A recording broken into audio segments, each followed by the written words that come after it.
Ok, bien, bueno, saludos a todos. Vamos a continuar con las últimas sesiones del curso. Y lo que nos queda por ver es terminar el tema del escepticismo científico para que quede, digamos, lo más reflexionado posible. Y también, antes de que termine la sesión de hoy, mostrarles un poco en qué consiste la última evaluación del curso, que es la parte más de alfabetización científica, integrando lo que vimos en los primeros bloques. ¿Ya? Recuerden que este curso tiene, son 7 evaluaciones parciales, 7 o 6 creo que eran 7, y que eso valían un 70% de la nota del curso, y había una última evaluación global que vale el 30%, que es la que les voy a explicar a continuación, cuando terminemos este bloque de escepticismo, y les voy a mostrar una rúbrica y todo eso, ¿ya? Y estábamos viendo el tema del escepticismo como parte de la alfabetización científica, y les recuerdo más o menos lo que habíamos discutido de cómo se podría definir más o menos una especie de definición general que anda circulando en los documentos, que se entiende por escepticismo, ¿no es cierto?, una especie de actitud ante la nueva información, ¿no es cierto? Pero el escepticismo científico, ¿no es cierto?, esa actitud ante la nueva información o ante afirmaciones nuevas, ¿no es cierto?, se trabaja en base a criterios científicos, y esos criterios científicos tienen que ver con la racionalidad, que es lo que Bertrand Russell llama acá, espérense, aquí tengo una frase de él que se me perdió, aquí está, ¿no es cierto?, que tiene que ver con la racionalidad, es decir, el fundamento, y con la comprobación, que son las evidencias, ¿no es cierto? Esos son los dos criterios científicos, pero también estábamos hablando en las últimas sesiones del tema de las falacias, de que incluso siendo, intentando ser racional e intentando apelar a la evidencia, igual uno puede caer en ciertas falacias, ¿no es cierto? Ya sea porque de contrabando uno agrega criterios externos a esto, ¿no es cierto?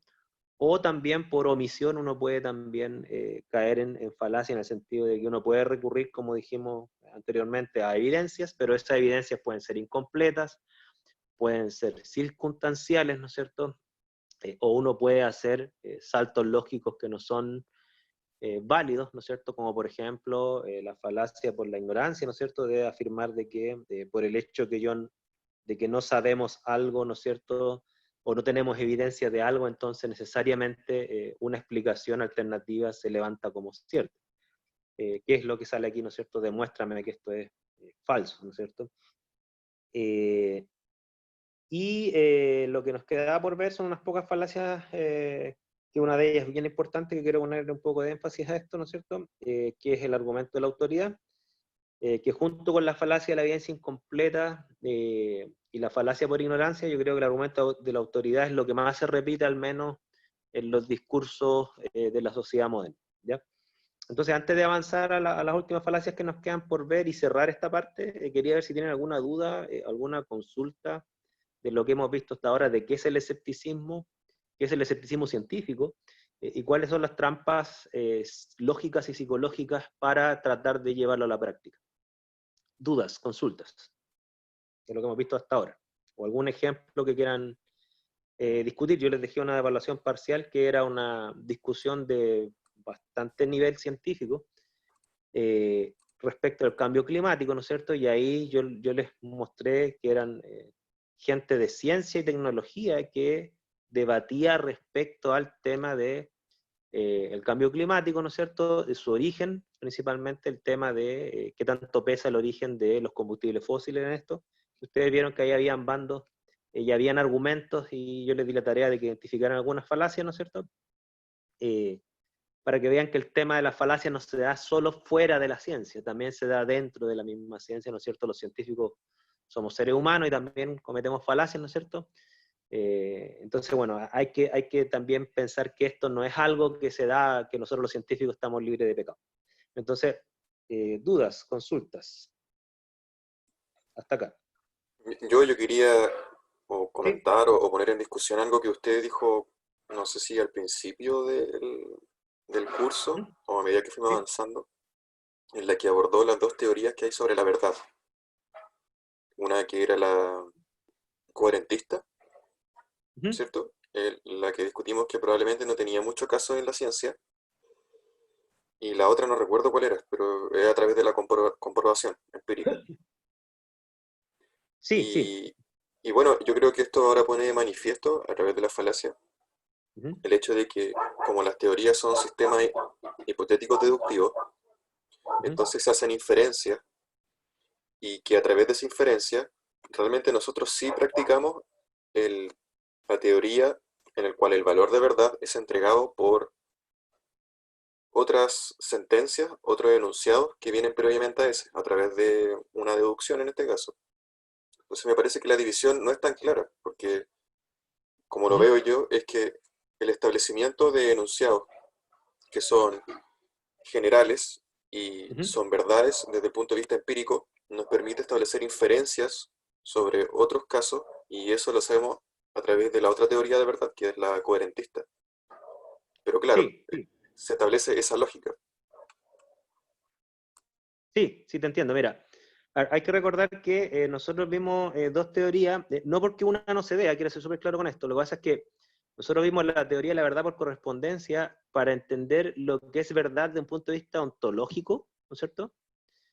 Versus lo que es la teoría coherentista, que es precisamente cómo uno fundamenta nuestros juicios, ya que son como dos cosas que los científicos los tendemos a hacer al mismo tiempo, y de hecho la primera teoría por correspondencia la asumimos como que sí es cierta, ¿no es cierto? Recordemos que, a ver, para los que se perdieron un poco en la discusión, la teoría de la verdad por correspondencia dice que el estatus epistémico de verdad o falsedad de una afirmación no depende del estado del conocimiento, sino que depende del estado del mundo. No sé si me explico, es decir, si yo digo, por ejemplo, si yo afirmo que las antenas celulares generan cáncer, ¿no es cierto? Esa afirmación es verdadera o falsa solo y depende única y exclusivamente si en la realidad genera cáncer. No depende de mis teorías previas ni mis preconcepciones previas, depende exclusivamente del mundo, ¿ya? Y desde ese punto de vista nosotros dijimos que, claro, cuando uno le explica esto a un científico, ¿no es cierto? Decir, mira, en realidad el estado de verdad de tus afirmaciones depende del mundo, ¿no es cierto? Si yo digo que ustedes, como dijimos en la clase, si yo afirmo que ustedes tienen 10.000 pesos en su bolsillo ahora, ¿no es cierto? Esa afirmación es verdadera o falsa independiente del estado del conocimiento. Depende exclusivamente si ustedes tienen ahora 10.000 pesos en el bolsillo. ¿Ok? Ahora, la teoría de la verdad coherentista no es que no se dé en ciencia, lo que pasa es que eh, lo que en ciencia, la teoría de la verdad coherentista, ¿no es cierto?, se utiliza desde qué punto de vista? Para poner a prueba las afirmaciones, ¿ok? Me explico, por ejemplo, si yo le digo a ustedes, mira, vamos al caso de las antenas celulares, yo le digo a ustedes, la radiación de las antenas celulares genera cáncer, ¿no es cierto? Ahora, el problema de esa afirmación de ponerla a prueba para saber realmente si en el mundo las antenas celulares generan cáncer o no, dado que el proceso hipotético, ¿no es cierto?, entre la emisión de radiación de la antena y el cáncer, dado que ese proceso no se ve, ¿ok? ¿Qué es lo que, en el fondo, dado que el estado del mundo no nos es dado directamente, nosotros qué tenemos que hacer? Y ahí viene un poco lo que plantea Franco. Nosotros tenemos que buscar evidencias indirectas de esto. Entonces, nadie ve la radiación actuar sobre las células directamente. Entonces, ¿qué es lo que hace?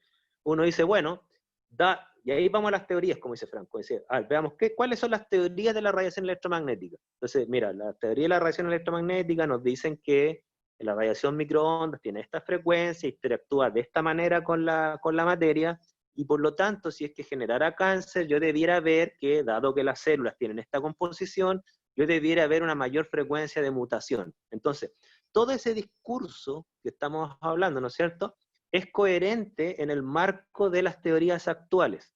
¿Ok? Entonces, el problema epistemológico, que ahí viene el método científico, de cómo yo sé si algo es cierto, que es distinto a afirmar si algo es cierto o no. O sea, una cosa es decir una afirmación es cierta o falsa, y otra cosa es decir, ¿y cómo sabes si es cierto o falso?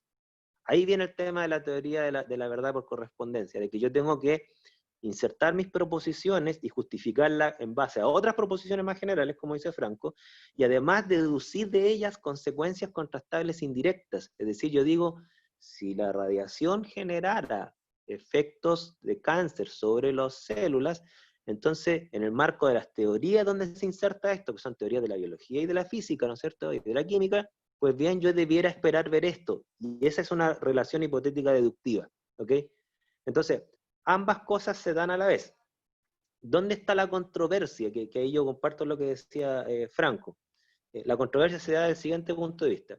Hay gente que dice, mira, yo te acepto que existe un estatus epistémico independiente de tu conocimiento. Llámese teoría de la verdad por correspondencia. Pero lo que no te acepto es que se pueda saber objetivamente si una afirmación es cierta o falsa. O sea, el problema epistemológico. No lo podemos afirmar objetivamente por cuanto todo lo que nosotros justificamos siempre es en el marco a otras proposiciones, ¿no es cierto?, que por muy coherentes que sean, son proposiciones nuestras y dependen del estado del mundo.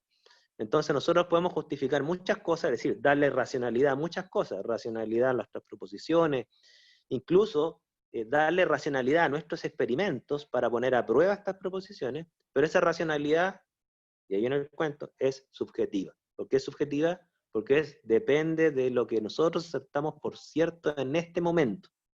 ¿Ok? Y no sé si te interpreto bien, Franco, en lo que tú has planteado para agregar otro punto. No quiero describir lo que tú dijiste. No sé si te interpreto bien y pongo los puntos en lo que tú querías poner énfasis.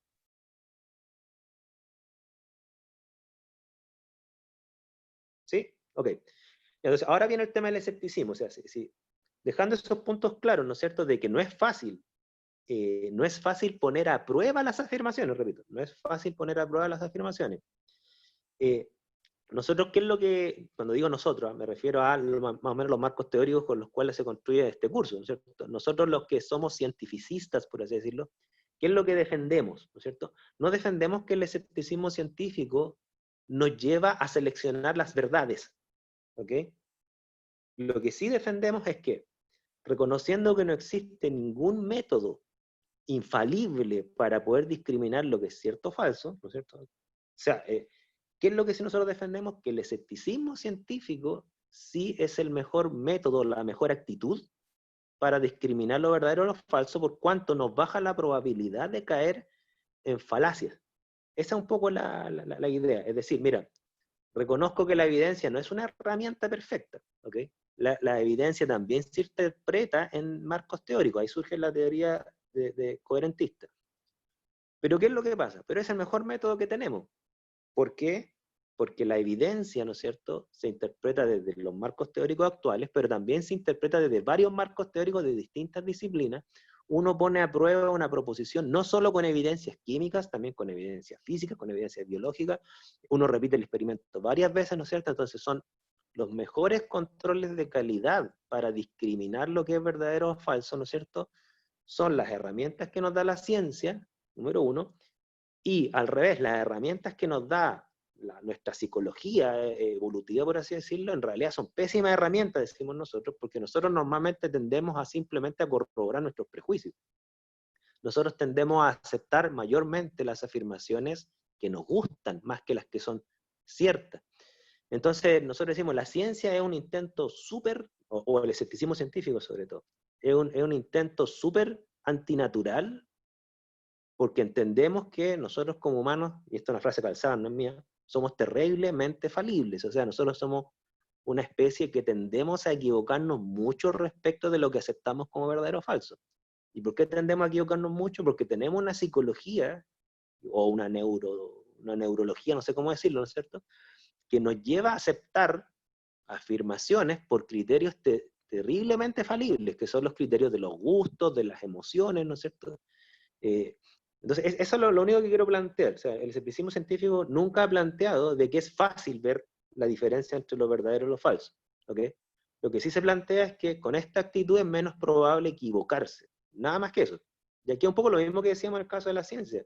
De decir, mira, la ciencia en general, independiente del escepticismo científico, la ciencia en general, en el sentido del método científico, no es infalible. Han habido un montón de casos en la historia, ¿no es cierto?, donde han habido evidencias que nos han llevado a aceptar cosas que después mostramos que son falsas. La teoría del flogista siempre se menciona en el caso de la química. Entonces, la teoría coherentista es la que en la práctica nos lleva a nosotros a poner a prueba nuestras afirmaciones. ¿Okay? La teoría la teoría de la verdad por correspondencia nos dice, mira, nosotros sabemos que hay un norte, sabemos que la afirmación es verdadera o falsa. Nuestro desafío como científico es cómo sabemos eso. Ese es el único como pero. ¿Ya? Espero que el tema del escepticismo científico no lo vean como algo absolutista. Que voy a tratar de siempre batallar un poco con esto. ¿Ya? Jamás ha estado en la intención de este curso decir que lo que hace la ciencia es infalible. Lo que sí la intención que yo siempre he tratado de dar, a pesar que igual es controversial en algunos círculos culturales, es que sí la ciencia nos provee las mejores evidencias que conocemos, o sea, las mejores herramientas que conocemos hasta el momento para ser asertivos. Nada más que eso. ¿Y en qué me baso para decir eso? Es que la ciencia funciona. Y funciona en los ámbitos donde participa, ha logrado más cosas que las otras dimensiones que han tratado de meterse en ellos. Por ejemplo, lo que siempre he defendido, o sea, que la ciencia se haya inmiscuido en la salud, en el transporte, en la energía, en la vestimenta, en los materiales, y que en todas esas dimensiones donde la ciencia se ha inmiscuido ha generado más cosas, buenas o malas, pero ha generado más poder humano sobre esas cosas, para mí es la prueba que la ciencia funciona y que por lo tanto estos controles son buenos, porque el producto, el conocimiento, cuando lo aplicamos, funciona mejor que otros tipos de conocimiento hasta donde sabemos. ¿Okay? Pero insisto, lo que digo acá igual es debatible, si no hay ningún problema. De hecho, yo tengo un último bloque del curso que no creo que lo alcance a ver, que se llama La Guerra de la Ciencia, ¿no es cierto? Que es la guerra cultural, que hay marcos teóricos que no están de acuerdo con lo que yo estoy diciendo, ¿ya? Que plantean que la ciencia no tiene nada de extraordinario, que la ciencia es hasta media monolítica y media imperialista de un punto de vista de que arrasa con las otras visiones de mundo, ¿no es cierto? Pero bueno, no creo que alcance a ver ese bloque, lamentablemente. Más dudas, consultas, por favor.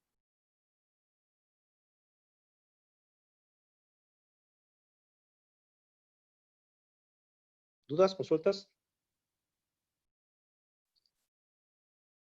Bueno, la otra falacia que nos queda por ver, o sea, nos quedan un par más, pero para mí la más importante de ver es el argumento de la autoridad, que es el que aparece acá. Voy a girar esto. A ver, alguien me planteó una duda, espérense. Ah, no, me habían puesto, sí, súper. Y entonces, como estaba diciendo, ¿no es cierto?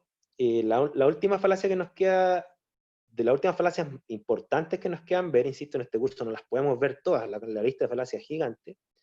Yo seleccioné las que más frecuentemente se presentan en la sociedad a la hora de discutir temas científicos, en la falacia de la autoridad, ¿ya? ¿Qué es lo que nos dice la falacia de la autoridad, no es cierto? La falacia de la autoridad es aquella falacia que le da un estatus de verdad a una afirmación solamente porque esta fue emitida por una autoridad superior, ¿ya? Y aquí yo puse una diapo, ¿no es cierto?, que apunta a que autoridad, entiendan autoridad en varios contextos, ¿ya? Puede ser una autoridad porque se le asigna un estatus de sabio, una opción, ¿no es cierto?, a esta persona, o porque tiene credenciales en alguna profesión o en alguna especialidad, como por ejemplo tener la credencial de científico. Eso implica que necesariamente que la persona que tiene la credencial de científico, lo que dice o sale de su boca es cierto, ¿no es cierto? En ese campo, eso sería un argumento de autoridad que es falaz, ¿no es cierto? Antiguamente se le daba el estatus de autoridad a una persona que decía entrar en trance y se conectaba con alguna especie de deidad que le revelaba la verdad, ¿no es cierto? Y bueno, pues en cualquiera de todos estos casos, ¿no es cierto?, se termina aceptando entonces la afirmación, no por el contenido de la afirmación, no por la racionalidad de la afirmación, no por la evidencia de la afirmación, sino que por la autoridad de quien la emite. Y esa autoridad se la da a la sociedad. ¿Ok? O sea, ustedes, por ejemplo, cuando se titulen, la universidad está aceptada socialmente y del hecho de que la universidad les dé una credencial a ustedes cuando se titulen, es decir, cumplieron todos los controles para merecer esa credencial, dado que la universidad está validada socialmente, entonces esa credencial pasa a ser válida en la sociedad y por lo tanto ustedes pasan a ser una autoridad en ese campo. Por ejemplo, en el campo de la bioquímica, en el campo de la educación científica. ¿Okay? Ahora, el hecho de que ustedes sean una autoridad en ese campo, ¿no es cierto? Claro, mi opinión es que eso quiere decir que ustedes son personas que son más idóneas para desenvolverse en esos campos, sí, pero no quiere decir que todo lo que sale de su boca es verdad en ese campo. No sé si me explico. Por ejemplo, acá, en este caso, el argumento de la autoridad se ha ocupado históricamente para la propaganda política, económica, lo que sea, ¿no es cierto? Aquí, por ejemplo, antiguamente hay páginas de internet que muestran, digamos, las cosas que se hacían en el pasado que nos dan vergüenza en el presente. Bueno, antiguamente en el pasado los médicos recetaban cigarros, ¿ok? Y claro, el hecho que salga un producto comercial, una cajetilla de cigarro, avalada por una figura que hace referencia a un médico, ¿no es cierto? Quiere decir que, bueno, la gente tiende a creer entonces que esto hace bien, ¿no es cierto? Entonces, normalmente el argumento de autoridad se utiliza mucho en propaganda económica para hacerle a ustedes comprar cosas que no necesariamente, repito, no necesariamente tienen las características que dice tener esa autoridad. ¿Okay? Es como cuando yo le dijera a ustedes, miran, esta pasta de dientes está avalado por el colegio de dentistas. Ahora, uno podría decir, ah, qué bueno, me da confianza, porque el colegio odontológico, lo que uno quiera, ¿no es cierto?, lo avala, ¿no es cierto? Pero en estricto rigor, ¿qué es lo que dice el escepticismo científico? Dice, oye, da lo mismo quién lo avale, yo quiero saber las pruebas y el fundamento. ¿Ok? No sé si me explico y si están de acuerdo o no, ¿eh? Porque ustedes pueden decir, no, yo estoy en desacuerdo. ¿Ya? Ahora, yo aquí puse el caso de tres personas, ¿no es cierto? La persona a la derecha, él fue, creo que fue decano de una facultad de economía en una universidad, y él daba recomendaciones, ¿no es cierto?, de inversión, apelando a que él también era una autoridad en el campo, y de hecho lo era, o sea, no es un invento, ¿cierto? Pero bueno, él aprovechando su autoridad en un campo, el campo económico de las inversiones, bueno, él estafó a gente, y ahora está preso, afortunadamente, ¿ok? Pero le robó el dinero a mucha gente, ¿ok? Las dos personas que están a la derecha eran o se les reconocían ciertos nichos sociales como autoridades religiosas, ¿ya? Y estas dos autoridades religiosas, las cuales las dos se suicidaron, son personas que convencieron a gente para que cometieran crímenes y para que se suicidaran, ¿no es cierto? Entonces, claro, el del que está arriba, el de la derecha, ¿no es cierto?, que creo que se apodaba Antares de la Luz, creo. Claro, era un tipo que decía tener cierta conexión, ¿no es cierto?, con deidades, ¿no es cierto?, y que las deidades le revelaban cosas y una de esas cosas era que había que matar a un bebé, ¿no es cierto? Y de hecho convenció a un grupo de profesionales, o sea, personas con educación, a que asesinaran a un bebé, y lo asesinaron, porque los convenció de que ese bebé era una especie de demonio, ¿okay? Bueno, y estamos hablando que convenció a personas, no, insisto, no eran personas tontas, no eran personas ignorantes, para nada, para que ustedes vean el poder del argumento de la autoridad, ¿ya? El argumento de la autoridad puede convencer mucho a la gente, incluso a personas educadas, ¿ya? Y que está abajo, ¿no es cierto?, que era el líder de una secta que se llama Heaven's Gate. Creo que la página de internet todavía está ahí. Heaven's Gate, algo así como el portal al cielo o algo por el estilo. Este era el líder de una secta religiosa que fue bien famoso cuando yo era joven. Y este tipo convenció a ver, el número exacto no me recuerdo muy bien, pero al ojo eran más de 100 personas, a que se suicidaran. Un suicidio colectivo. Y en base a un suicidio ellos iban a subirse sus almas, ¿no es cierto?, a una nave espacial que lo iba a llevar al cielo. Y convenció a muchas personas, ¿no es cierto?, a que se cometieran un suicidio colectivo, y el caso fue bien bullado porque la policía llegó a ese rancho y encontró a puros cadáveres en el piso, ¿no es cierto?, y de mujeres, hombres, adultos, jóvenes, viejos, niños, de todo, ¿no es cierto? El argumento de la autoridad, ¿ok? Ahora, el argumento de autoridad en estos casos que son tan extremos, ustedes los pueden ver en preguntas tan sarcásticas como esta, ¿ya?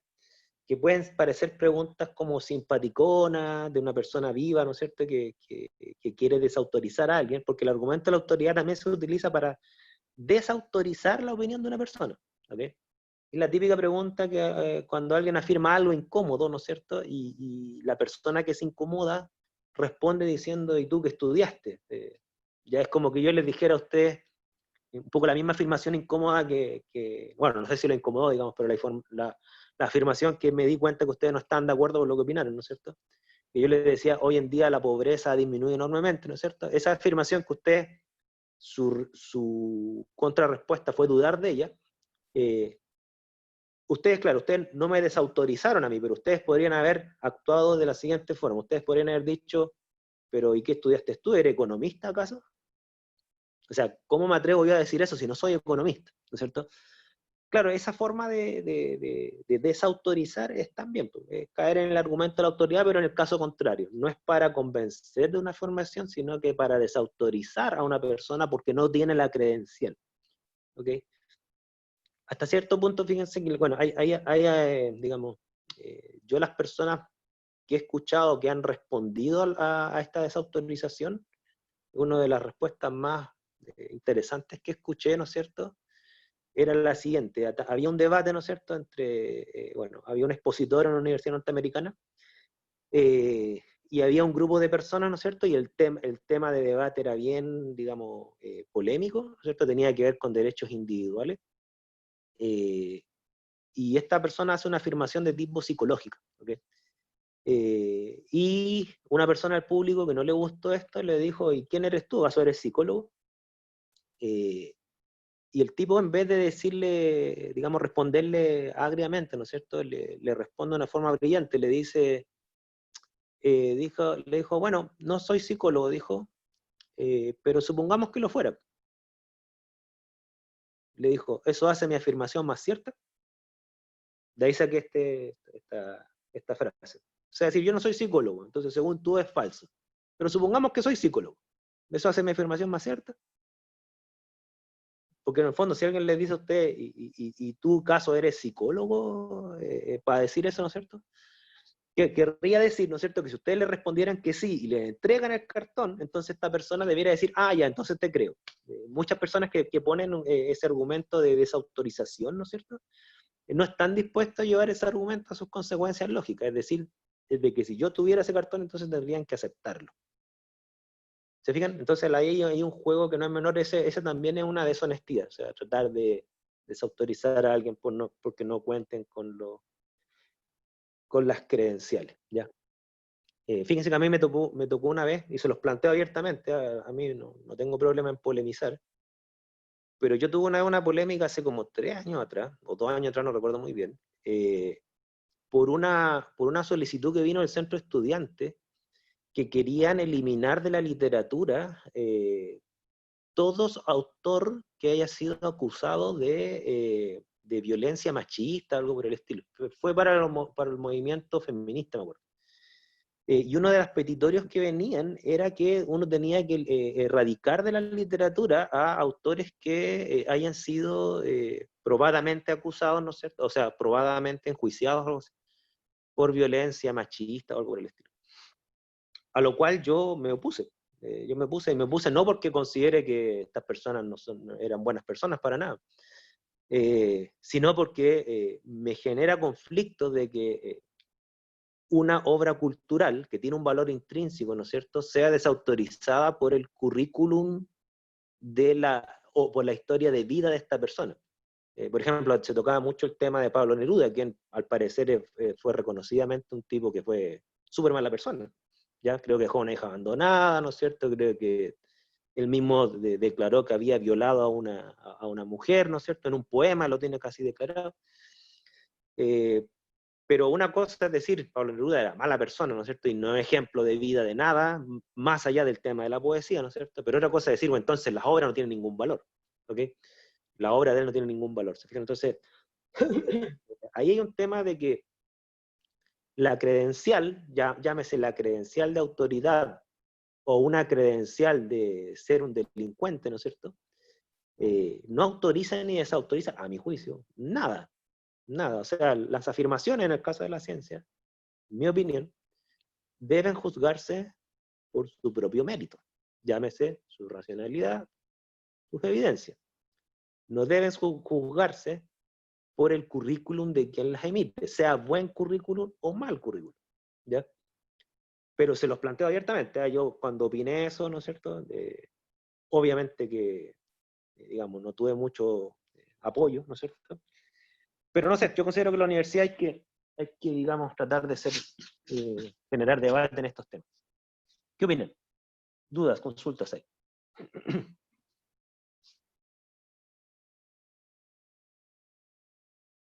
De hecho, si ustedes analizan el currículum de varios científicos, cuyas obras, es decir, sus teorías, estudiamos a diario, es que no se salva casi ninguno. O sea, Newton era un desgraciado, Einstein era un desgraciado.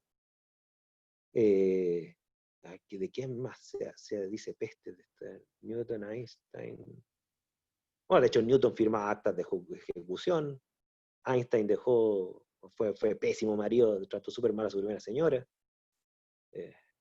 Stephen Hawking también gorrea a la señora como quería. Bueno, qué decir de Pablo Neruda, ¿no es cierto? Pero el problema está que si ustedes, digamos, hacen un repaso de eso, pucha, los pecadores, digamos, los que no son pecadores no les quedaría nadie, quedarían unos pocos santos por ahí. Su profesor de epistemología, uno de ellos. Dudas, consultas. Todo por no pagar la pensión. O sea, claro, es que ahí en el tema, ¿no es cierto?, de lo que plantea Franco, también hasta qué punto yo tendría que pedirle certificado de santidad a alguien para aceptar su obra, o sea, pagar la pensión con eso es suficiente, o haber, no sé, haber chocado contra un árbol, también es malo, no sé, hay pecados pequeños, hay pecados grandes. No, en este caso, si estamos analizando qué tan verdadera es una afirmación, no debiéramos, a mi juicio, caer en ese tipo de falacia. ¿Ya?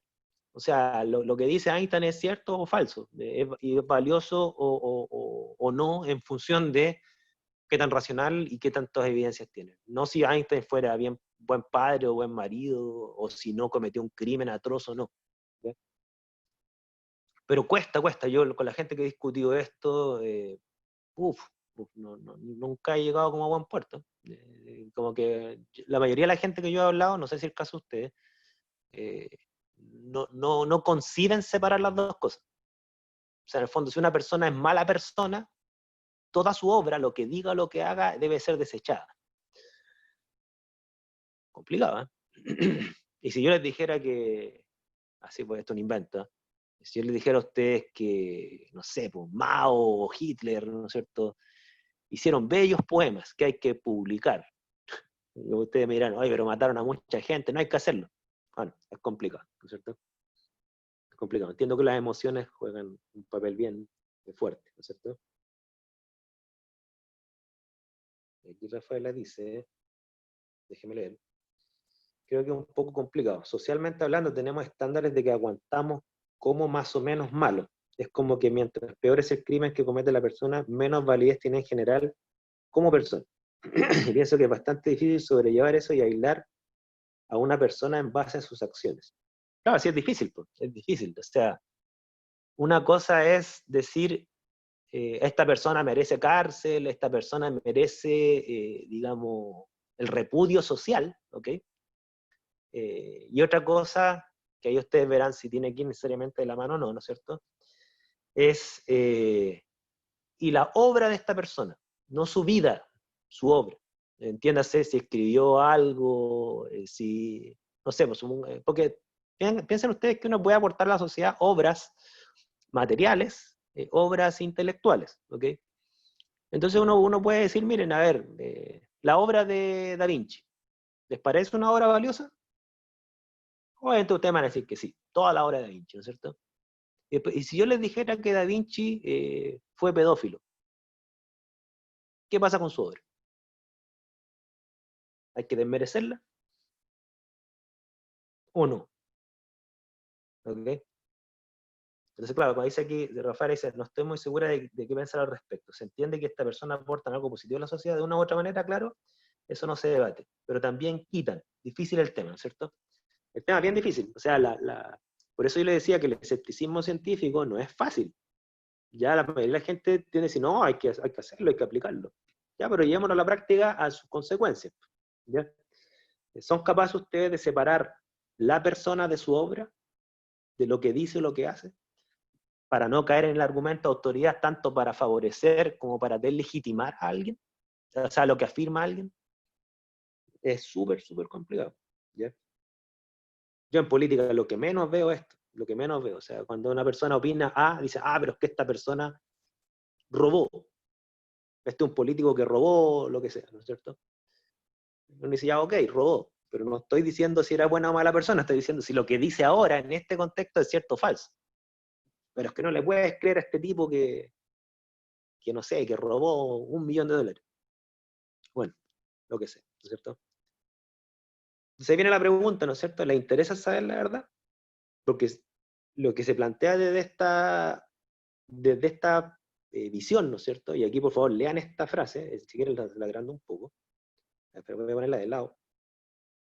Después la voy a poner de lado, porque si la pongo de lado se me desconfigura el PowerPoint, pero la pregunta es, ¿le interesa saber la verdad a usted? Si la respuesta es sí, ¿están dispuestos a sobreponer el interés de la verdad por sobre sus emociones? Esa cuestión es bien, bien complicada. Ya, porque fíjense que si uno desautoriza a alguien o autoriza a alguien por sus credenciales o su historial, ¿no es cierto? Quiere decir que ustedes anteponen la justicia a la verdad. No sé si me explico. O sea, por ejemplo, ¿es justo que esta persona desaparezca su influencia social del mundo? ¿Es justo por la mala persona que fue? Ya, esa es una pregunta. Y ustedes me podrán decir, sí, esta persona era tan, tan mala en su vida que es justo que se borre toda traza de lo que fue y lo que dijo. ¿Ok? Súper. Ahora, la pregunta no es esa, la pregunta es si le interesa saber la verdad de algo. Y si esta persona, con todo lo malo que fue, dijo algo, hizo una proposición verdadera, ¿no es cierto? Si es que le interesa la verdad, ¿están dispuestos a anteponer la verdad a la justicia respecto al rol de esta persona en el mundo? Es súper, súper complicado. ¿Ya? No siempre las personas anteponen la verdad a sus emociones. ¿Okay? Aquí dice, moralmente es tan malo no querer saber si algo es verdad o no, siempre que permita sentirse bien, ¿okay? Como lo es no querer saber cómo se gana el dinero siempre que se consiga. ¿Okay? Es una cita ahí sale de este autor, Edmund Wade Taylor. ¿Okay? Es súper importante, ya, o sea, porque como sale en la caricatura de acá, ¿no es cierto? Muchas veces la gente prefiere mentiras que confortan a verdades incómodas. ¿Ok? Y muchas veces la verdad incómoda. ¿Ok? La verdad incómoda. Esta frase de Carl Sagan es bien, bien bonita, ¿no es cierto? Aquí dice, la verdad puede ser desconcertante, ¿no es cierto? Entenderla nos puede llevar algún tiempo, puede no ser intuitiva, puede contradecir prejuicios profundamente arraigados, puede no ser consonante con aquello que más deseamos que sea verdad, pero nuestros gustos no determinan la realidad. O sea, por mucho que yo odie a una persona o desautorice a una persona, eso no va a hacer que lo que dice sea más cierto o más falso. ¿Okay? Hay que tener harto cuidado con eso.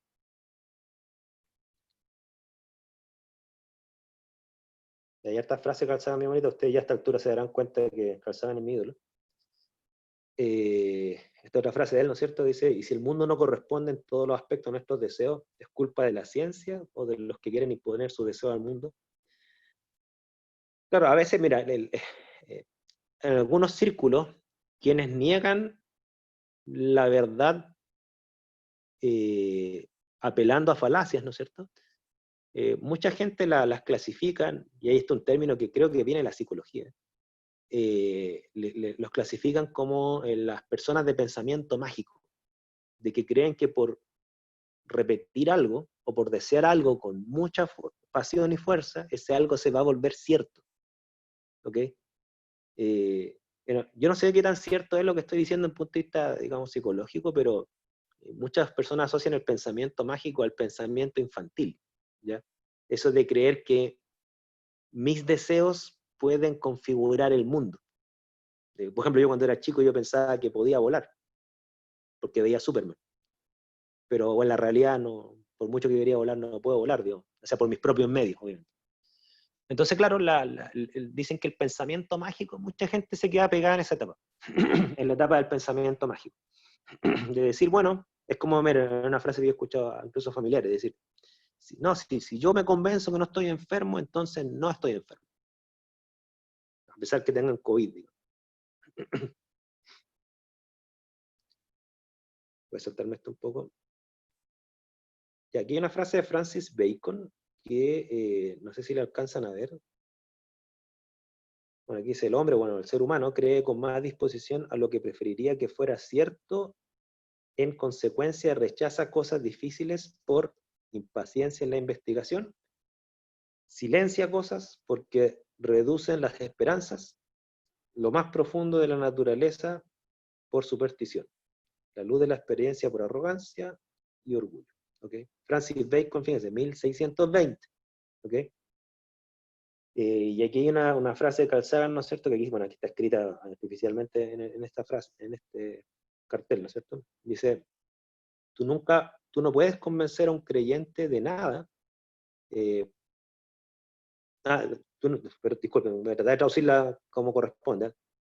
Tú no puedes convencer a un creyente de nada porque sus creencias no están basadas en evidencia. Está basado en un profundo y asentada necesidad de creer.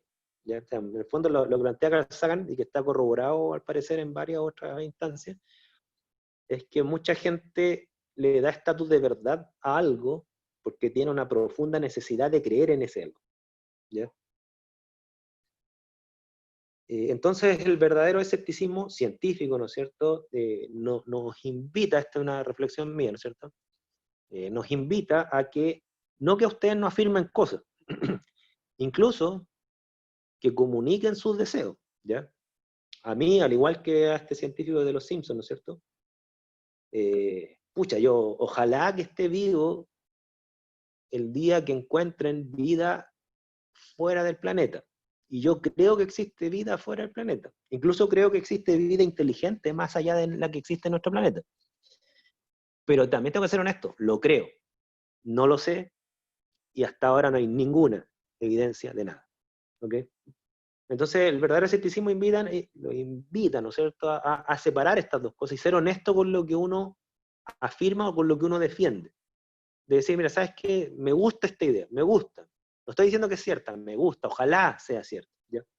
Ojalá que exista vida inteligente en otros planetas. Ojalá. ¿Ya? Y estas marcas que se ven en el cielo, ¿no es cierto?, que mi deseo me lleva a plantear que esto es evidencia de vida extraterrestre, ¿no es cierto? Eso es mi deseo. Ojalá que eso sea evidencia de vida extraterrestre. Pero en la realidad, ¿no es cierto?, ¿qué es lo que nos dice el escepticismo científico? Tome esto como lo que es nomás. Es una evidencia, o es un dato, es una observación que podría interpretarse de muchas formas. Puede ser una nave extraterrestre, puede ser un meteorito, puede ser un transbordador espacial que está volviendo a la Tierra, vaya uno a saber. ¿Ya? Vaya uno a saber. Un poquito de esto que ya lo vimos en la última clase. Waldo, ¿Sí? mira, y a propósito de lo que estamos conversando, yo quería plantear lo siguiente, no sé si podemos conversar. A propósito de lo que decía Rafael Vale. Echeverría, un sociólogo, filósofo, que escribió un libro que se llama Ontología del lenguaje, ya hace una afirmación que es muy utilizada en términos en ambientes intelectuales, académicos, donde dicen que, entre comillas, el lenguaje crea realidad. Y eso me llama la atención y me gustaría que lo debatiéramos. Yo no, por supuesto no lo comparto, pero te lo planteo. Sí, lo que plantea Raúl es el bloque que no voy a poder verlo con tanta profundidad, pero lo voy a conversar ahora. Claro, existen ciertas visiones y la gente que estudia pedagogía es bueno que lo tengan presente porque se pueden confundir, creo yo, en la similitud de los términos. Existen ciertas visiones que se llaman constructivistas respecto de la filosofía de la ciencia. No estoy hablando del constructivismo en educación, que tiene otra connotación que es con la psicología del aprendizaje. Hay como dos referencias hacia el concepto de constructivismo. El constructivismo educativo, que tiene que ver con la psicología del aprendizaje y de que en el fondo nosotros aprendemos sobre la base de ideas previas, ¿no es cierto? Y eso yo no me estoy refiriendo a esto. En el fondo nadie aprende como una pizarra en blanco, ¿no es cierto? Nuestras ideas previas configuran en parte cómo nosotros aprendemos. Ese es el constructivismo, si es que lo describí bien, más educativo o pedagógico, y que tiene que ver también con psicología del aprendizaje, versus lo que plantea Raúl, que es el constructivismo filosófico o el constructivismo ontológico, ¿no es cierto? Que plantea que no existen hechos independientes de las personas, ¿no es cierto? Que en el fondo lo que los científicos afirman se le llama hecho científico, no hecho natural, y hecho científico sería los hechos que construyen la comunidad científica a través de sus constructos. ¿Y cuáles son sus constructos? Sus ideas, sus teorías, y detrás de esas teorías hay lenguaje, ¿ok? Entonces, claro, existe una visión que se llama constructivismo relativismo, ¿no es cierto? Que algunos la denominan constructivismo radical, que plantea que en el fondo la gravedad, por ejemplo, o la evolución, son constructos científicos, no son hechos del mundo, ¿ok? Por lo tanto, los científicos crearon la gravedad, los científicos crearon la evolución, ¿ok? Claro, esas visiones, ¿no es cierto?, que también están ganando aceptación en el área de las humanidades, ¿no es cierto? Si es que ustedes adhieren a ella, porque yo obviamente no les voy a decir a qué adherir, yo les doy información solamente y obviamente material para la discusión. Si es que ustedes adhieren a ella, las consecuencias de adherir a eso es que si todo lo que afirman los científicos son constructos y por lo tanto no hay un mundo objetivo, no hay un mundo independiente, ¿no es cierto? Necesariamente entonces no existe la verdad objetiva. Lo que existen son consensos, ¿ok? Consensuamos que existe, digamos, la gravedad. Consensuamos que venimos de un ancestro común. Consensuamos que las leyes de la termodinámica. No es que exista algo natural análogo a eso. Entonces, ahí obviamente cae el concepto de verdad y bueno, a mi juicio también cae el criterio de marcación de ciencia. Y a mi juicio también cae la alfabetización científica, porque si la ciencia realmente fuese eso, a mi juicio, estaríamos entonces ante la conclusión que la ciencia es otra mitología más, ¿ok? Y por lo tanto no tiene ningún valor intrínseco y por lo tanto tendría sentido pelear por la alfabetización científica, ¿no es cierto? Y tendríamos que tolerar con igual validez social, ¿no es cierto?, a una visión terraplanista que es una visión, digamos, de la Tierra globo, por así decirlo. Tendríamos que aceptar quienes afirman que el COVID no existe, ¿no es cierto?, versus los científicos que dicen que sí, y que hay que protegerse, ¿no es cierto? O sea, cada quien tendría su verdad y su creación, su constructo. Dentro de las visiones más moderadas que he visto respecto a eso, porque yo estoy dando la visión más extremista, ¿no es cierto?, que muy poca gente adhiere afortunadamente, dentro de las visiones más moderadas que hay, que yo lo he discutido con, bueno, lo estuve discutiendo hace como 3 semanas atrás con un sociólogo, la visión moderada es la que afirma que el lenguaje crea realidad en el mundo social, no en el mundo natural. Es decir, por ejemplo, el hecho que hoy en día en nuestro lenguaje esté tan presente el concepto de igualdad, precisamente ha llevado a cambios sociales y a construir una sociedad más igualitaria. ¿Okay? Entonces, claro, el constructivismo filosófico en la realidad social, es decir, en los sistemas que formamos e interactuamos los seres humanos, ¿no es cierto? En ese sí existe cierta, hasta cierto punto, ¿no es cierto? Existe cierta construcción de la realidad social, ¿ok? Pero también, incluso con este sociólogo que lo encontré bien interesante, él me decía, pero también hay que reconocer que los seres humanos también tenemos una base natural que no la podemos construir. Por ejemplo, por mucho que forme parte de nosotros, no porque nosotros borremos de nuestro lenguaje la muerte, vamos a ser inmortales. O sea, nuestra base natural en ese caso no podemos hacer mucho, ¿ok? Nosotros necesitábamos comer, y por mucho que yo repita que yo puedo vivir sin comer, la gente que ha repetido eso y ha llevado eso a la práctica ha muerto. ¿Ya? Y eso yo en el libro que escribí lo explico. O sea, que existen movimientos que dicen que pueden vivir absorbiendo la energía del sol. y la gente que lo ha llevado a la práctica en la realidad murió.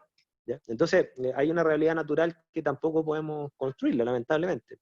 O sea, en mi deseo, y aquí me pongo un poco en este caso, yo deseo, honestamente, un mundo como el que proponen los astrólogos. O sea, ojalá el futuro pudiéramos predecirlo o anticiparlo para evitar catástrofes. ¿Ok? Entonces, cuando alguien dice, mira, ¿qué proyecta el año en base a tu signo? Y si mi signo me dijera algo de realmente lo que me va a ocurrir, ¿no es cierto? Y de que voy a tener un dolor de espalda, voy a tener problemas al corazón, bueno, yo tomo acciones para tratar de evitar eso, ¿no es cierto? Ojalá eso fuese cierto, ojalá pudiésemos, digamos, predecir el futuro en base a cosas tan simples como la fecha de nacimiento. Ojalá la homeopatía fuese cierta, honestamente, yo lo desearía, o sea, ojalá que con agua ultra diluida pudiéramos curar todo. Quiere decir que tendríamos medicamentos a precio de agua. Sería espectacular. Mi deseo, ojalá que fuese cierto. Ojalá yo con el lenguaje pudiese construir esa realidad. ¿Okay? Pero lamentablemente no se ha dado, no se puede. No se ha podido. Yo ojalá que el vino fuese... aunque, disculpen, esto lo voy a tener que borrar porque algunos de ustedes hicieron un trabajo parcial que mostraran algunos reviews que todavía hay cierta controversia en este tema del vino, ¿ya? Porque el tema del vino, claro, gente que dice que hace bien, la OMS está diciendo que es pésimo y que no recomiendan su consumo. Algunos de ustedes plantearon algunas revisiones científicas que me han vuelto a hacer dudar respecto a si el vino es bueno o malo, lo han planteado como un tema no zanjado, pero se fijan que en el fondo yo no construyo la realidad del vino, el vino hace bien o hace mal, ¿no es cierto? Pero el tema del lenguaje, como plantea Raúl, hay hay círculos intelectuales y culturales que están muy cercanos al constructivismo, por eso le menciono a la gente que estudia pedagogía, porque el constructivismo es el marco filosófico que está rigiendo la educación científica, eso no cabe duda al respecto. ¿Ya? Pero tienen que enfrentarse un poco a esto. El constructivismo, por muy de moda que esté, tiene un montón de críticas. ¿Ya? Tiene un montón de críticas. Yo las diapos que no les voy a alcanzar a mostrar, yo tengo algunos artículos donde filósofos de la química incluso, yo siempre trato de buscar lo que publica un autor que se llama Serri, de apellido Serri, perdón, S-C-E-R-R-I, ¿no es cierto? Serri, que se le reconoce como el filósofo de la química más prolífico, ¿ok? Y tiene más influencia en la educación científica, es él. Y este tipo ha planteado estos mismos debates en estos mismos términos que yo le estoy mencionando. O sea, él plantea que el constructivismo para la educación científica es pésimo. Es pésimo. Que tiene mucho sentido para la psicología del aprendizaje, sí, pero que gran parte de sus planteamientos, que un poco lo que plantea Raúl, están cayendo en connotaciones anticientíficas. Hay otros autores que han planteado que el constructivismo está abriendo la puerta para no diferenciar la ciencia de la pseudociencia. Que es un poco lo que yo les mencionaba, acá el criterio de marcación de ciencia. Se lo dejo planteado, ¿ya? Porque esto, mi opinión, es un tema de discusión de posgrado, ¿ya? De posgrado. Quien quiera meterse en estos cuentos, ¿ya? A mí me gustaría poder comunicarme con los muertos, honestamente. O sea, si existiera un alma inmaterial que trasciende la muerte y uno pudiera comunicarse con ella, ¿no es cierto? Puchas, yo lo desearía honestamente, para comunicarme con amigos y familiares muertos, honestamente. Pero no sé, la realidad parece que no es tan así. ¿Ya? Y hay cuestiones que son súper perturbantes. ¿Ya? A mí me perturba saber que venimos de un ancestro común.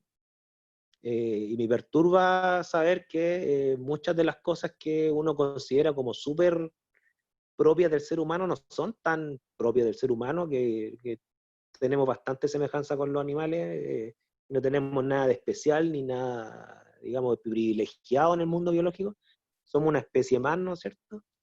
Y tenemos tantas trancas y limitantes como gran parte de los seres vivos, y bueno, nada que decir, no somos especiales, a pesar que nos gustaría, digamos, ser especiales. Entonces se fijan que el escepticismo científico tiene esta connotación. No es amable, no es condescendiente. Quienes lo practican no se hacen de amigos. ¿Ya? Se lo anticipo, una discusión escéptica no les va a generar popularidad. Pero bueno, es un valor de la ciencia que se plantea incluso, irónicamente para mí, se plantea incluso desde los círculos constructivistas. para mí el constructivismo y el escepticismo no pueden ir juntos en una frase, son inconsistentes a mi juicio, ¿ya? Pero bueno, es una opinión mía, no la tomen tan en serio. ¿Dudas, consultas?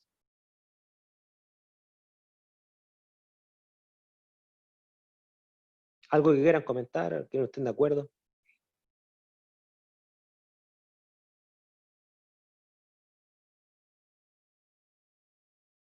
Bueno, para cerrar entonces, como yo les decía, para mí, y se lo he dicho a varios colegas, sobre todo a la gente didáctica, yo siempre le he dicho a la gente didáctica, una opinión súper honesta, a riesgo de equivocarme, ¿no es cierto? Yo siempre le he dicho que yo considero que la educación científica se ha equivocado de marco filosófico, ¿ya? Y los papers que se publican en educación precisamente plantean que los marcos filosóficos que han adoptado los educadores científicos los ha separado de la comunidad científica. Y de hecho los científicos del área de ciencia básica, ¿no es cierto?, han generado, digamos, una separación académica. O sea, están por un lado los de educación y por otro lado los de ciencia, y los acercamientos tienden a ser un poco, digamos, traumáticos, ¿ya? Se lo dejo planteado. A ver, les voy a compartir ahora, salvo que tengan dudas de esto, ¿no es cierto? Porque hasta aquí llegarían los contenidos del curso, ¿ya? Hasta aquí llegan los contenidos del curso. Si alguien tiene interés en este debate entre constructivismo y cientificismo o realismo, como quieran verlo, yo les puedo facilitar los papers, y algunos de ellos son incluso de Journal de Educación en Química, ¿ya? Para que ustedes lo tengan súper claro, ¿ya? Yo les voy a compartir ahora, si me dan unos segundos, los minutos que quedan, la rúbrica de la evaluación global. Y ahí les voy a comentar brevemente lo que vamos a hacer. Ya, denme unos segundos, mientras pueden plantear las preguntas que quieran. Denme unos segundos.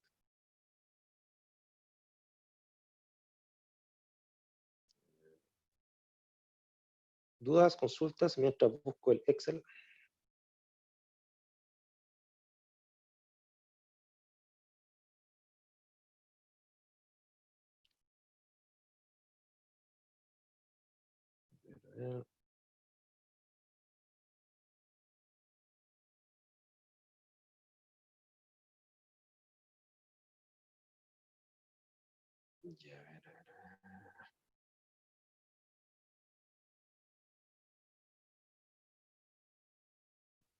Y aquí les voy a mostrar.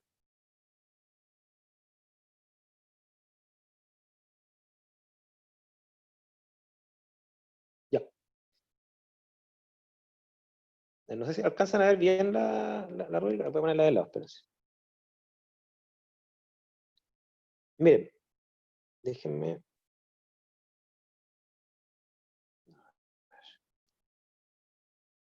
Miren, la última evaluación del curso tiene que ver con que ustedes integren lo que hemos visto para divulgar un ámbito de la ciencia que tenga que ver con la alfabetización científica, ¿ya? Y recuerden que la alfabetización científica, las que nos hemos referido, son a 3 dimensiones, que es la alfabetización científica cívica, que son los cuerpos de conocimiento que tienen influencia directa con la calidad de vida. Está la alfabetización científica práctica, ¿no es cierto?, que tiene que ver con las habilidades científicas que me permiten opinar y actuar informadamente, ¿ok? Y ahí respondo al tiro lo que plantea Franco, ¿no es cierto? Y viene la alfabetización científica cultural, que es comprender que la ciencia es parte de la cultura y no está enajenado de esta, ¿ya? Y al respecto, ¿no es cierto?, antes de responder lo que me pregunta Franco, ¿no es cierto?, aquí yo les muestro una rúbrica, ¿no es cierto?, de cómo vamos a evaluar ese trabajo, ¿ya? ¿Cómo lo vamos a evaluar? Con una lista de cotejo. ¿Y qué lista de cotejo? La lista de cotejo es la siguiente, es que ustedes eligen un tema, cualquiera, ¿ya? Yo aquí les tengo algunos ejemplos de temas que ustedes podrían elegir, ¿no es cierto?, si es que les interesara, ¿ya? Ahora, viene el tema de que ustedes eligen un tema, cualquiera, ¿no es cierto? Y ustedes preparan una herramienta de divulgación, llámese un video, un PDF, un PowerPoint con audio, lo que ustedes quieran. O sea, yo no les voy a evaluar el formato. Lo que sí les voy a evaluar es que cuando presenten ese tema, lo presenten con las dimensiones que hemos visto en el curso. Aquí les voy a poner de lado. ¿Qué dimensiones hemos visto en el curso? La dimensión ontológica. Es decir, que ustedes, para explicarle a la gente el tema, utilicen los conceptos ontológicos de objeto, de propiedad, de estado, ¿no es cierto? Proceso, sistema. Que ustedes utilicen los conceptos epistemológicos, de idea, dato, problema, hipótesis, ley, teoría, evidencia. No digo que lo ocupen todos, ocupen los que necesiten, ¿ya? Y que en el tema que ustedes elijan, utilicen los ámbitos de la alfabetización científica que hemos visto. El tema de la búsqueda bibliográfica, la dimensión de alfabetización, el concepto de explicación, predicción o acción, y el escepticismo, ¿no es cierto? En esta lista de cotejo, yo espero que ustedes, ¿no es cierto?, estas dimensiones estén presentes, ausentes o presentes con algunas falencias menores o mayores. Por ejemplo, acá, ¿no es cierto?, si ustedes utilizan el concepto de objeto y lo aplican bien, yo lo voy a marcar en azul. Si lo aplican, pero mal, con algún error, lo voy a marcar en verde. Si no está, lo voy a marcar en rojo. Entonces, la idea es que ustedes apliquen esto, ¿ok?, para una divulgación de un tema importante. Y dentro de los temas, yo aquí les pongo varios ejemplos, ¿no es cierto? Cambio climático, mito de realidad, vacunas, antenas celulares, consumo de leche, hay varios. No quiere decir que ustedes elijan solamente uno de estos. Ustedes pueden proponer el propio, ¿no es cierto? Si ustedes proponen el de ustedes, ¿no es cierto? Lo importante es que al proponerlo deben tener presente que tienen que haber literatura científica que analizar, porque por ejemplo yo pido que utilicen literatura científica, que sean review o paper nuevos, ¿ok?, de las bases de datos que vimos, no paper viejos o información informal o que no se basen en nada, ¿no es cierto? Entonces con esta lista de cotejo vamos a ir evaluando, y en función de esa evaluación vamos a ver si ustedes están en rojo, en verde, así en promedio obviamente, en rojo, en verde, verde oscuro, azul, ¿no es cierto?, para ir evaluando su nota. En cada una de estas dimensiones, ¿no es cierto?, yo tengo algunas preguntas guía, ¿ya?, en las cuales ustedes van a poder utilizarlas para construir su trabajo, ¿ya? El jueves, nosotros, ¿qué es lo que vamos a hacer? Les voy a mostrar, junto con Raúl, algunos ejemplos de divulgación científica para la alfabetización, que más o menos cumplen con esto, ¿ya? Quizás Raúl no alcance a presentar algún tema, ¿no es cierto?, que tiene él. Yo también voy a buscar algunos para que se modele un poco esta evaluación. No sé si me explico, ¿ya?, antes de referirme a lo que plantea Franco, ¿ya? Aquí a la derecha están las preguntas. No sé por qué no se desplaza esto. Espérense. Algo pasa acá. Bueno, esto que está cortado aquí a la derecha, no sé por qué no me lo muestra. Son las preguntas guía de cada una de estas dimensiones, con las cuales yo, no hay caso ya. Después se las voy a tener que mostrar de otra forma, porque con el celular no puedo mostrar las preguntas, me las corto. Waldo, descríbelas, porfa. ¿Ah? No alcanzo a escribir la porque son muy largas. Aquí en la columna L yo le voy a subir al correo y al WhatsApp ficha Excel. A la derecha, en la columna L, van las preguntas guía, ¿ya?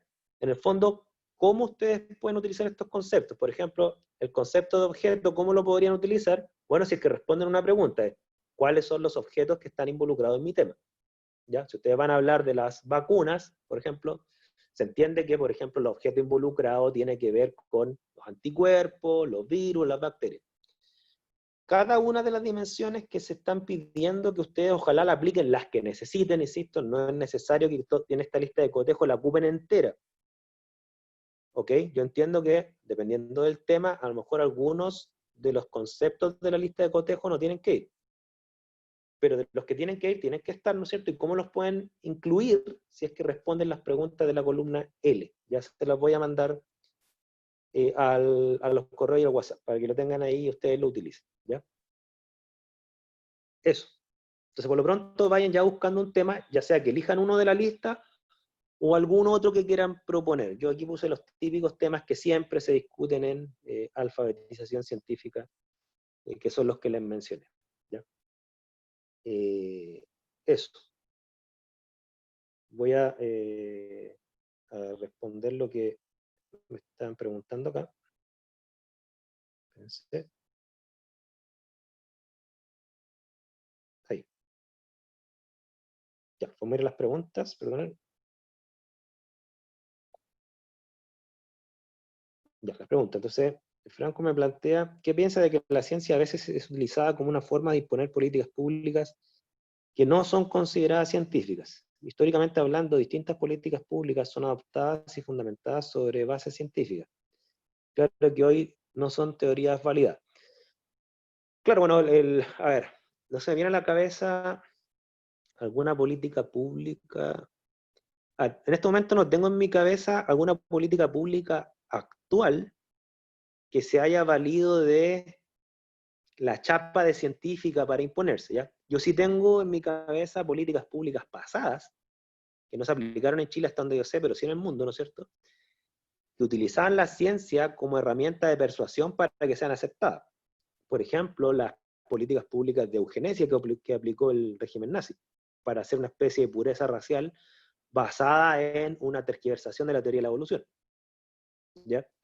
Claro, efectivamente han habido políticas públicas a escala mundial que han utilizado la credibilidad que tiene la ciencia, porque si hay una cosa positiva que a mi juicio tiene la sociedad actual es que todavía cree en la ciencia, la credibilidad que tiene la ciencia para imponer políticas públicas, pero claro, pero a veces apelando a falacias para interpretar la ciencia, por ejemplo, la falacia de la evidencia incompleta. Es decir, tomar un paper antiguo o unos pocos papers antiguos o review antiguos para imponer una política pública que si uno analizara la totalidad de la evidencia, se caerían por su propio peso. ¿Ya? Que es un poco lo que se ha tratado de imponer, por ejemplo, en países que no tienen separación de iglesia y Estado, ¿no es cierto? En los países que no existe separación de iglesia y Estado, muchos de estos países se está dando este tema de imponer políticas públicas basadas en información pseudocientífica o anticientífica. Obviamente que no me parece, pero para que eso no ocurra, ¿no es cierto? Claro, hay que tener representantes y electores sumamente alfabetizados científicamente para controlar esto.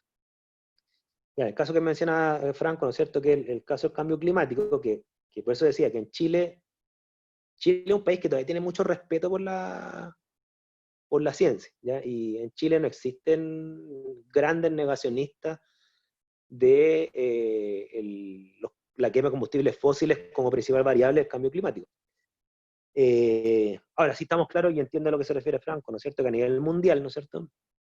Claro, existen algunos dirigentes que han un poco utilizado los aspectos de este tema que todavía falta por zanjar, porque es cierto que el tema del cambio climático, como todo fenómeno climático, es súper complicado.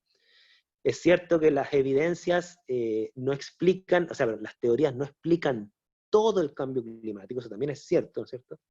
Pero es falso que no explica nada, o sea, el porcentaje de la varianza que explica está cuantificado. Entonces, claro, ¿qué es lo que pienso? Obviamente pienso que aquí hay una utilización de la ciencia en base a falacias, ¿no es cierto?, para imponer agendas políticas. ¿Sí?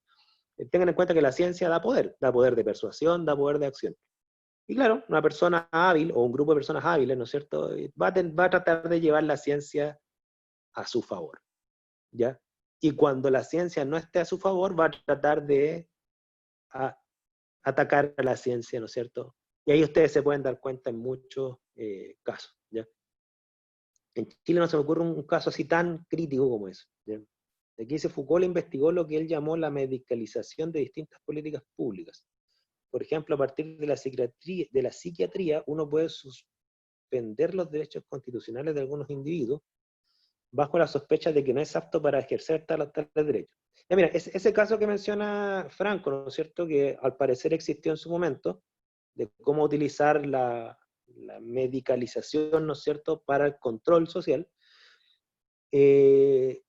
Quizás Raúl alcanza a hablar un poco de ese tema, ¿no es cierto?, porque Raúl ha estudiado mucho el tema de la esquizofrenia. Entonces vamos a ver si es que Raúl alcanza a tenernos algo respecto a este tema, porque el tema de la esquizofrenia también toca esto que menciona Franco, ¿no es cierto? O sea, qué tan cierta es la esquizofrenia, qué tan objetivamente se puede decir que es una enfermedad o no, o es un estado natural. Bueno, hay varias preguntas que puede que Raúl alcance a tocar, ¿no es cierto? Pero claro, o sea, es cierto de que hay que tener mucho ojo de que quien utiliza la ciencia para políticas públicas, que utilice la ciencia sin falacias, ¿ya? Sin apelar a la falacia de la evidencia incompleta.